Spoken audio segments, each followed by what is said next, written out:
मौन रहोगे? तुम कब तक भविष्य को अनदेखा करोगे? तुम्हें कब तक राजनीतिक हवस रोनती रहेगी? तुम कब तक देश को यूं ही नफरत की राजनीति में झुलसने दोगे?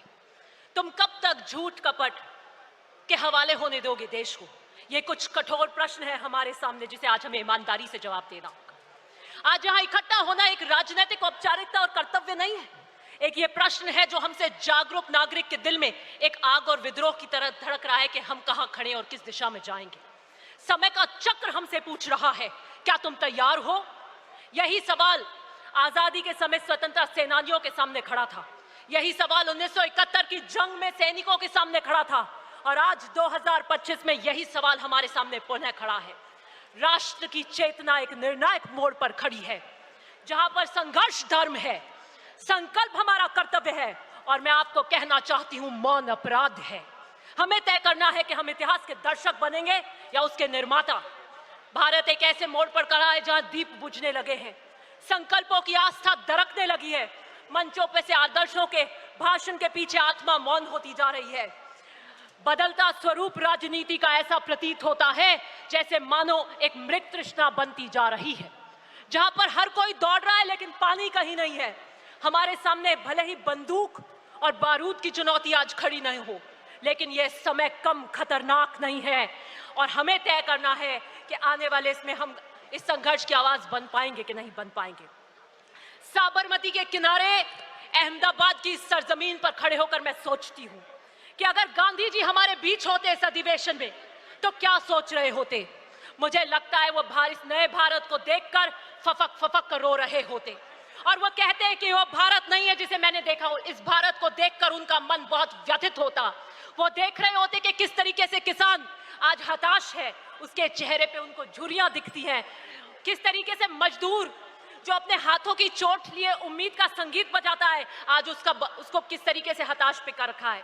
नौजवान किस तरीके से उसकी आंखों में निराशा है, जो अपने अवसरों के अभावों में अपने सपनों को कुचलते हुए देख रहा है।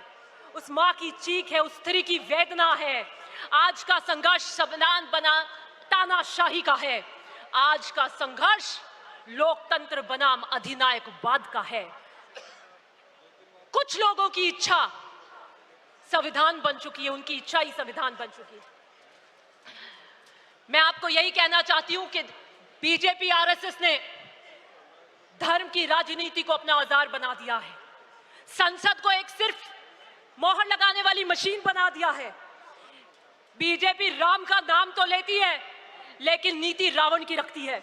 कृष्ण का उपदेश देती है लेकिन चालें शकुनी की चलती है। गॉडसे का महिमा मंडन करती है, गांधी के सिद्धांतों को आत्मसात नहीं करती।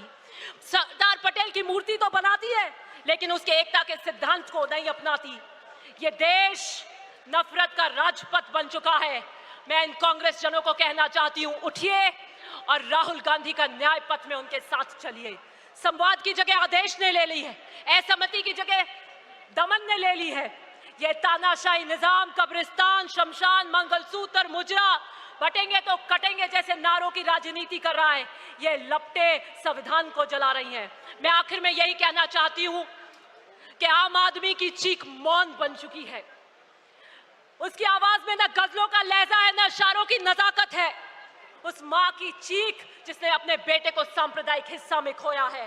गुजरात की यह धरती हमें क्रांति के लिए पुकार रही है। कांग्रेस का ये कार्यकर्ता बापू की अहिंसा का संकल्प है, नेहरू का विजन है, सरदार पटेल का लौह संकल्प है, लाल बहादुर शास्त्री की सादगी है, इंदिरा गांधी का साहस है, राजीव गांधी का बलिदान है, सोनिया गांधी का संघर्ष है, और राहुल गांधी का धैर्य है। ये समय, आई एम जस्ट कंक्लूडिंग, ये समय भीष्म की प्रतिज्ञा का है, ये भीष्म मौन का नहीं है। आइए चलिए और राहुल गांधी जी के इस न्याय पथ में उनके साथ कंधे से कंधा मिलाकर चलिए। बहुत बहुत